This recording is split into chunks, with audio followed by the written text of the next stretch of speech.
Olá, hoje nós vamos falar sobre o número 1. Não, o número 1 não é o metal mais usado, nem é o metal mais valioso.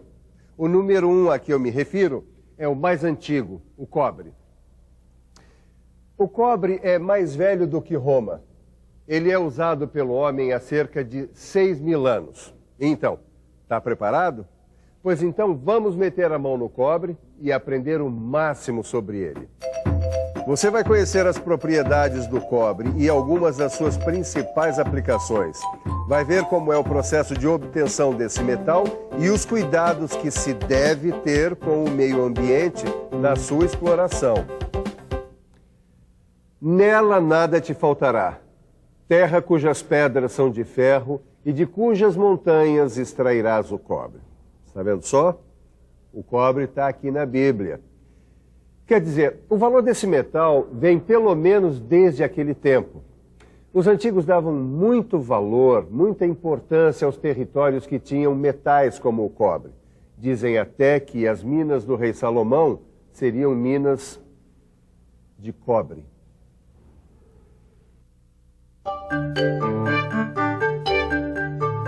E pensar que tudo começou provavelmente por causa dessa cor avermelhada que até hoje deixa a gente encantado. Coisa mais linda, né, Edgar? Eu acho que é por isso que os antigos gostavam tanto de produzir peças de cobre, sabia? Mas não é só isso não, dona Nilza, não é só pela beleza não. Eu tô lendo aqui que o pessoal logo descobriu que o cobre era um metal muito diferente. Diferente como? É, que eles descobriram que o cobre era mole e fácil de trabalhar. E outra, que ele não lasca, que quanto mais eles batiam, mais duro ele ficava. Mais um metal que faz o gênero bate que eu gosto. Eles descobriram isso. Descobriram que o cobre era um metal que dava para ser trabalhado a frio. Daí começou a produção de uma série de produtos de cobre pelo mundo afora. No começo eram brincos, colares, pulseiras, depois vasilhas, taças, ferramentas e armas. Muito legal a história do cobre, né, Edgar? Mas o que eu queria saber mesmo é qual é a do cobre? Como assim? Qual é, do ponto de vista químico e físico, entende? Entendi, mas não compreendi. Eu acho que ela quer saber mesmo o que é o cobre. O cobre é um metal não ferroso e não magnético. Ele se funde a 1080 graus Celsius e depois da prata é o melhor condutor de eletricidade e calor. Ele tem muitas qualidades. Além de ser dúctil, é maleável e também pode ser laminado a frio ou a quente. Vamos esclarecer mais uma coisinha sobre o cobre. Professor, por favor, é verdade que o cobre não se altera em contato com o meio ambiente? De tal forma, isso é verdade, que o cobre não se oxida. Mas em contato com a umidade do ar, ele forma uma camada esverdeada que o povo chama de azinhavre. Esse processo de azinhavre mostra que o cobre não é perfeito. Não, e também tem isso aqui, né? Como assim? Edgar, o cobre é caro pra caramba. Eu acho até que é por isso que a gente chama dinheiro de cobre. Por que será? Será que porque tem pouco? Será que é difícil extrair da natureza? Ou o processo de produção é caro?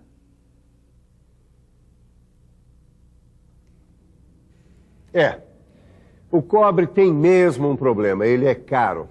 Agora, ele é caro porque é escasso, é raro, é muito difícil de ser encontrado na natureza. Há muito pouco cobre na crosta terrestre, apenas 0,007%.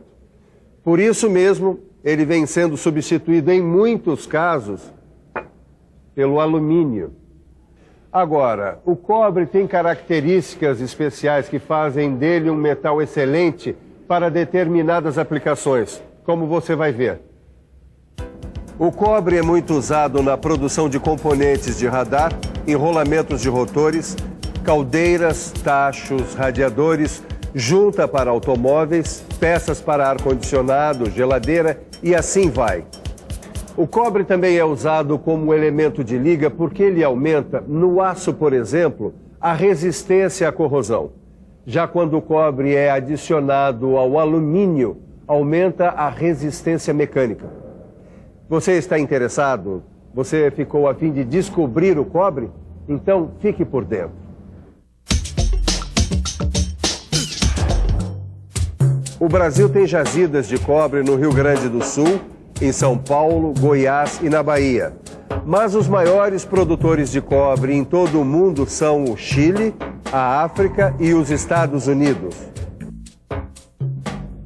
Se você está afim mesmo de explorar o cobre, nós vamos mostrar como é feita a obtenção desse metal. Preste atenção. O cobre não é um metal muito fácil, não. Além de ele existir pouco na natureza, ele costuma aparecer escondido no meio de outros materiais. O minério de cobre que a gente pode explorar economicamente é este aqui. Chama-se calcopirita e é uma mistura de cobre, enxofre e ferro. Existe também um outro minério onde a gente pode extrair o cobre, que é a calcosita, e é uma mistura de cobre e enxofre. Fique por dentro deles. Tanto a calcosita como a calcopirita têm enxofre em sua composição. Por isso, são chamados de minérios sulfetados. E como são sulfetados, eles não se molham na água com produtos químicos. Agora você vai ver as etapas de obtenção e processamento do cobre, começando pela trituração e moagem. Primeiro, o minério passa por um triturador e logo depois por um moinho. Ele vai sair em pedaços que têm entre 0,05 e 0,5 milímetros. Depois vai para a próxima etapa, chamada flotação ou concentração. O minério moído vem para este tanque cheio de água com produtos químicos. As partículas que não contêm cobre formam um lodo, chamado ganga, e vão para o fundo do tanque. Como o minério sulfetado não se mistura com a água com produtos químicos, ele flutua, formando uma espuma concentrada na superfície do tanque. É por isso que se chama flotação ou concentração. Quando a espuma é decantada e filtrada, o que acontece? Obtemos um concentrado de 15 a 30% de cobre. E aí estamos prontos para a etapa seguinte, a obtenção do mate. O concentrado já decantado e filtrado vai para um forno junto com os outros fundentes. Este forno se chama revérbero. Boa parte do enxofre e das impurezas do cobre é eliminada aqui. E o material que sai desta etapa já tem entre 35% e 55% de concentração de cobre. É o chamado mate. Já podemos ir para a próxima etapa, a obtenção do cobre blister. O mate é levado para o conversor, onde acontece a oxidação. Assim, o enxofre e o ferro são eliminados e se obtém o cobre bruto, também chamado de cobre blister. Ele já é impureza de 98% a 99,5% e está pronto para ser refinado. A refinação do blister pode ser térmica ou eletrolítica. Na refinação térmica, o blister é fundido, eliminando mais impurezas. Ele alcança então 99% de pureza e está pronto para o uso comercial, sob a forma de chapas, tarugos, barras, fios ou tubos.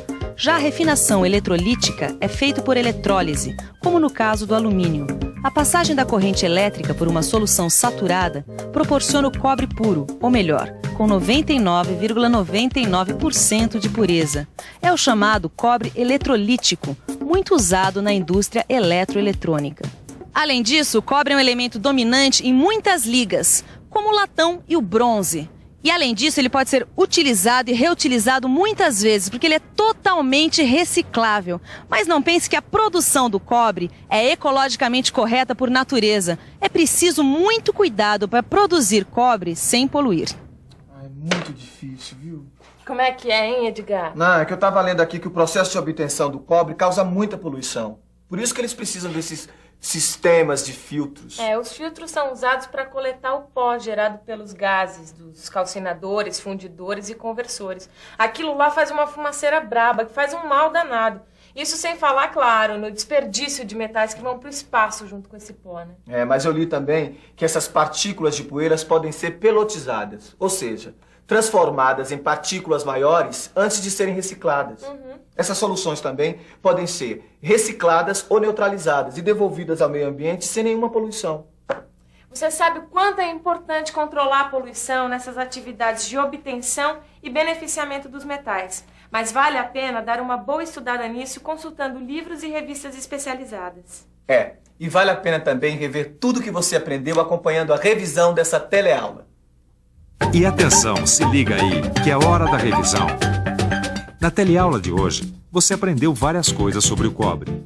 Você conheceu as principais propriedades desse material, assim como algumas de suas aplicações em produtos industriais. e acompanhou todas as etapas da obtenção e do beneficiamento do cobre. Olha, eu vou cobrar uma coisa de você. Você vai abrir o seu livro na aula sobre o cobre e vai dar uma boa estudada. E vai fazer, inclusive, os exercícios. Na próxima aula tem mais cobre e eu vou cobrar isso de você. Tá legal? Até lá.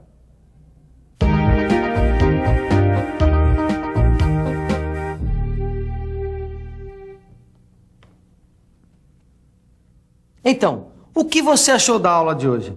Deu para aprender coisas novas? Nós queremos saber o que você tem a dizer sobre o Telecurso 2000. E para entrar em contato conosco, é fácil. Escreva para Telecurso 2000, Caixa Postal 2000, Rio de Janeiro, CEP 20.001-970. A gente aguarda a sua cartinha. Bons estudos e até a próxima aula.